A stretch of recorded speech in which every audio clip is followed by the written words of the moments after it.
Today, gagawa tayo ng video na request po ni Ma'am Carmelina Parisima. So, isa siya sa mga nag-comment sa video ko. Paano ba daw tatanggalin yung 11 lines or yung mga lines dito sa ating forehead? Okay, so first thing na gagawin natin ay kailangan malinis yung ating kamay. Okay, before we touch our face. Okay, so ang glow-glow naman na aking skin. Okay, so pwede then pag malinis na yung ating kamay is lalagyan natin siya ng moisturizer or pwede rin gumamit kayo ng any oil na ginagamit niyo sa inyong skin. Okay, so mostly kasi ang gamit ko nito ay vegetable glycerin.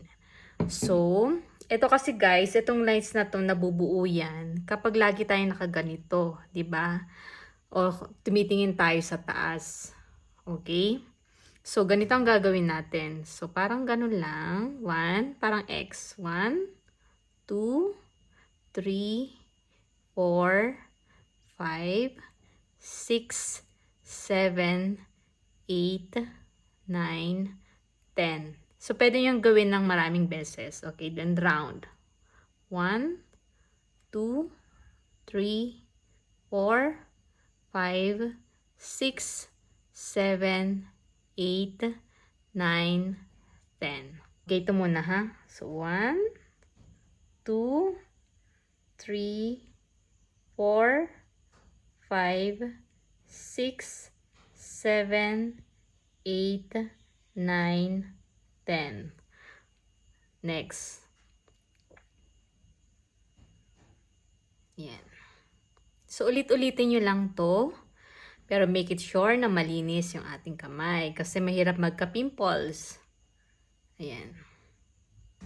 So, sana po nakatulong sa inyo ito. Pinapakita ko paano matanggal yung ating mga forehead lines or yung ating 11 lines. Ayan.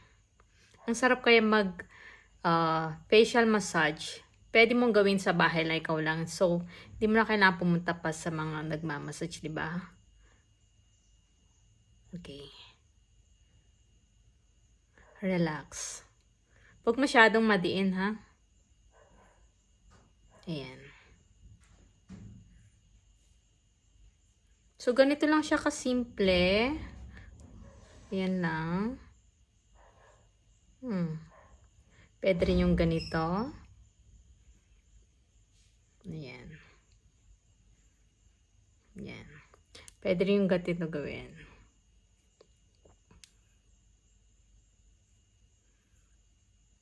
So, ito lang ginagawa ko. Then, iwasan nyo yung mga kumukunot na uba tawag doon.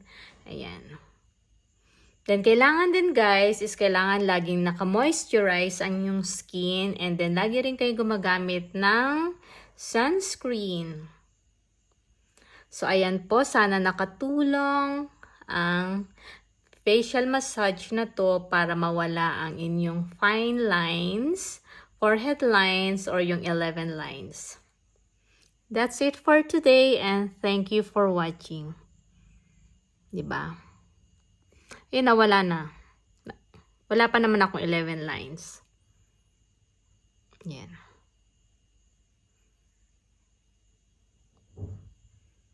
Yan.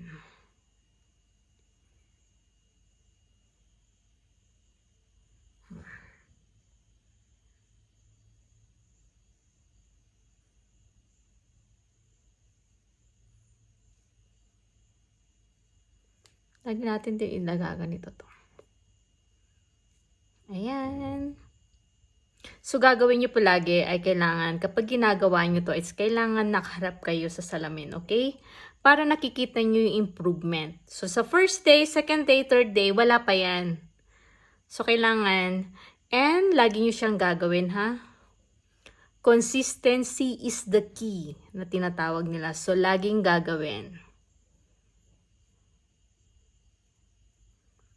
Okay, that's it. Sana po nakatulong yung exercise na yan. So, lagi nyo pong gagawin. And then, lagi po kayong nakaharap sa mirror.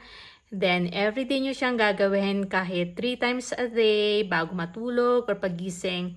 So, habang naglalagay kayo ng moisturizer sa umaga, pwede nyo na rin po siyang gawin. Kasi nakakatulong din po yung paggawa nyo ng ganito para ma-absorb maigi din ng skin ang moisturizer or any cream na inilalagay nyo. So, make it sure po na hindi dry yung skin ha, kasi ayaw natin na hihila yung skin natin. That's it. Bye-bye.